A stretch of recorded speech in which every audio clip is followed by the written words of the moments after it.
Hello friends, स्वागत है आप लोग का हमारे यूट्यूब चैनल रचना ऑनलाइन क्लासेस में। आज के इस वीडियो में यहाँ पर हम आपके जो साइंस के कुल जो है 15 यहाँ पर जो है मोस्ट वीवीआई क्वेश्चन को लेकर आए हुए हैं, जो कि आपके एग्जाम में आने वाले हैं। तो सारे इन क्वेश्चन को आप जरूर देखें एक बार, क्योंकि सारे क्वेश्चन जो है आपके इम्पॉर्टेंट है और कई बार आपके जो एग्जाम में पूछे भी गए हैं।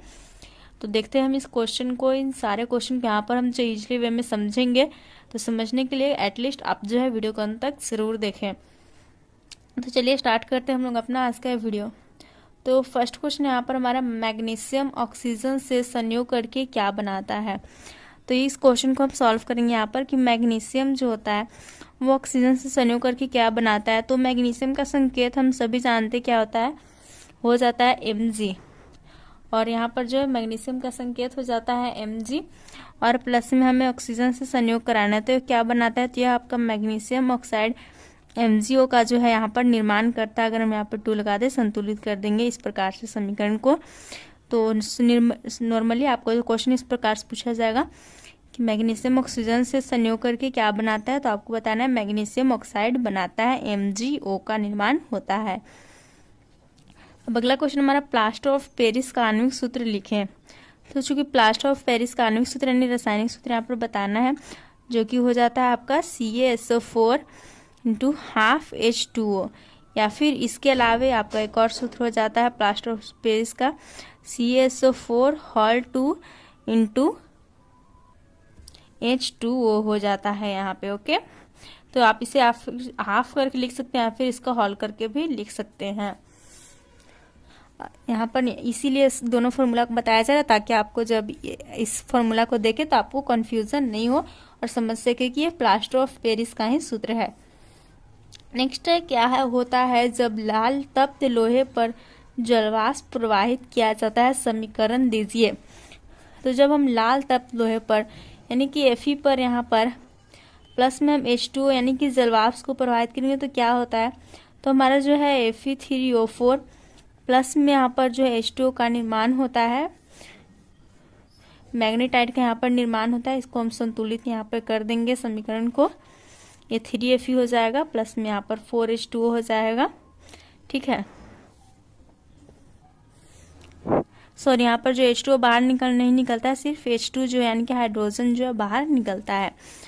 अब नेक्स्ट यहाँ पर, प्रकाश संश्लेषण का समीकरण लिखिए। तो प्रकाश संश्लेषण हमारी एक ऐसी प्रक्रिया है जिसके द्वारा जो पौधे हैं वो अपना भोजन का निर्माण करते हैं।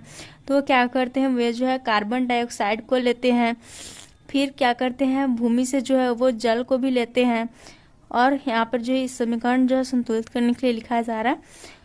और उसके बाद वे जो है सनलाइट लेते हैं, उष्मा लेते हैं, और इसके अलावा जो क्लोरोफिल होता है पौधों की पत्तियों में वो मौजूद होता है। और इन सभी की हेल्प से आपकी क्या होता है, पौधों का जो है अपना भोजन बनाते हैं, यानी कि ग्लूकोज का निर्माण करते हैं, जिसका सूत्र हो जाता है C6H12O6। और इसके साथ ही जो यहाँ पर जल भी ऑक्सीजन बाहर निकलता है। ठीक है, और साथ ही यहाँ पर जल भी जो है बाहर निकलता है।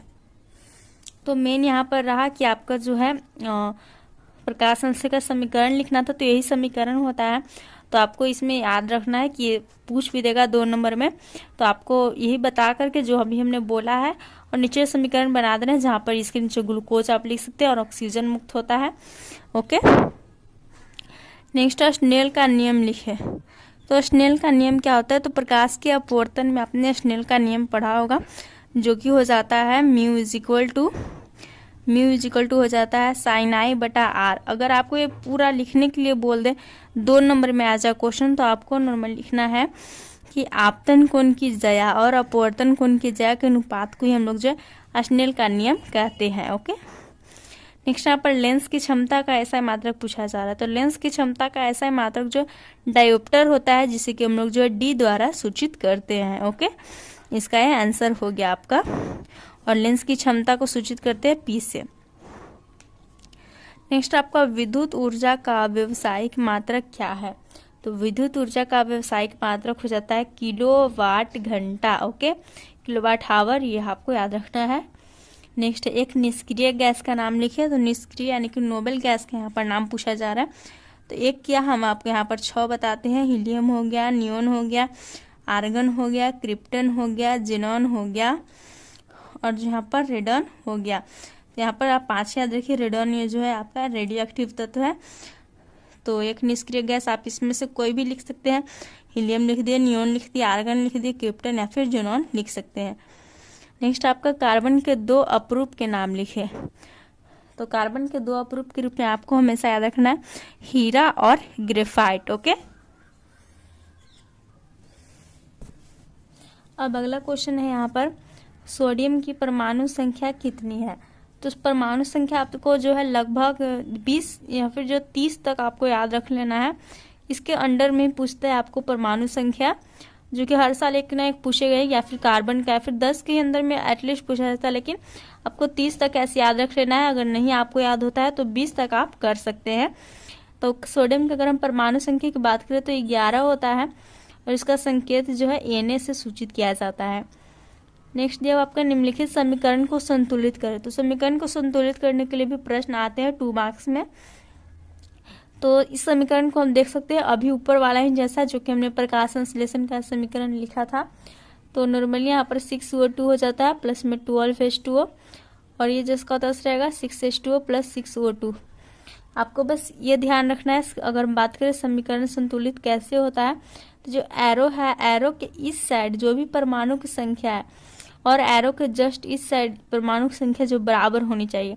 जैसे कि एक एग्जाम्पल हम आप लोग को बता दें कि इधर कार्बन की संख्या क्या हुआ, यहाँ पर 6 हुआ, तो इधर भी देख सकते हैं कार्बन की संख्या 6 ही है। और यहाँ पर जो है ऑक्सीजन की बात करें तो ऑक्सीजन इधर 12 और यहाँ पर क्या है 12 लिखा है हमने, 12 12 24 ऑक्सीजन है। तो इधर देख सकते हैं यहाँ पर 6 ऑक्सीजन है, 6 12 और यहाँ पर 6 दूनी 12 यानी कि 12 12 24 जन हो गए। तो इसी प्रकार से समीकरण संतुलित किया जाता है। ओके, चलते हम लोग अगले क्वेश्चन की ओर, जो कि दिया हुआ है श्वसन का मध्यवर्ती पदार्थ जो है क्या है। तो वो आपका जो है ऑक्सी श्वसन हो जाता है। यह श्वसन का जो है मध्यवर्ती पदार्थ है। नेक्स्ट है आपका मनुष्य में चीनी के पाचन में कौन सा हार्मोन सहायक होता है। तो मनुष्य में जो हम चीनी शुगर का यहाँ पर खाते हैं, इसके पाचन में जो आपका जो इंसुलिन हार्मोन है यही सहायक होता है। इंसुलिन हार्मोन की कमी हो जाती है, जो मधुमेह के रोगी होते हैं, डायबिटीज पर्सन बन जाते हैं, जब उनमें जो इंसुलिन हार्मोन की कमी हो जाती है जिसके कारण उनका जो मतलब शुगर होता है वो जो है शुगर की मात्रा जो है रक्त में ज़्यादा हो जाती है, क्योंकि वह पच नहीं पाता है इंसुलिन की कमी के कारण। उसी का कारण जो है डायबिटीज का वो शिकार हो जाते हैं। नेक्स्ट यहाँ पर गुरुत्वानुवर्तन क्या होता है। तो इसी जो क्वेश्चन में ही आंसर छुपा है, देख सकते हैं गुरुत्वानुवर्तन यानी कि गुरुत्व है। तो हम क्या करेंगे कि जब पौधे जो होते हैं वो पृथ्वी के गुरुत्व यानी कि जो है ग्रेविटेशन की ओर, गुरुत्व नीचे की ओर या फिर इसके ऊपरी दिशा में जब उनकी जो है लंबाई में पौधों की जो है जड़ में वृद्धि होने लगती है, तो इसी को हम लोग जो है गुरुत्वानुवर्तन कहते हैं। नेक्स्ट है आपका विद्युत विभव से आप क्या समझते हैं। तो हमारा आज का लास्ट क्वेश्चन रहा। तो विद्युत विभव क्या होता है कि इकाई धनावेश को, इकाई कोई धनावेश है, पॉजिटिव जो है आवेश है, इसको अनंत से विद्युत क्षेत्र के किसी बिंदु तक लाने में जो किया गया हमारा कार्य होता है वही जो है विद्युत विभव कहलाता है, जिसका केएसआई मात्रक आपका जो है वोल्ट होता है। तो देख सकते हैं यहाँ पर काफ़ी इजीली से वे से आपको एक्सप्लेन किया गया है सब कुछ। अगर आप इस तरीके से पढ़ते हैं तो आपको मार्क्स यहाँ पर जो पास तो आप हो ही जाएंगे। इसके अलावा आपको जो 80+ यहाँ पर लाने में, साइंस में 80+ अगर अभी इतना पढ़े हैं तो आ जाएगा। और आगे भी इसी तरह से पढ़ते रहे, हमारे चैनल से तैयारी करते हैं तो आपको 95+ जो है कोई नहीं रोक सकता है। आपको किस प्रकार से डायग्राम ये सभी बनाना है सब कुछ यहाँ पर बताया जाएगा। तो चैनल को सब्सक्राइब कर लीजिएगा। वीडियो अच्छा लगा तो लाइक करें, दोस्तों के साथ शेयर करें। Thanks for watching.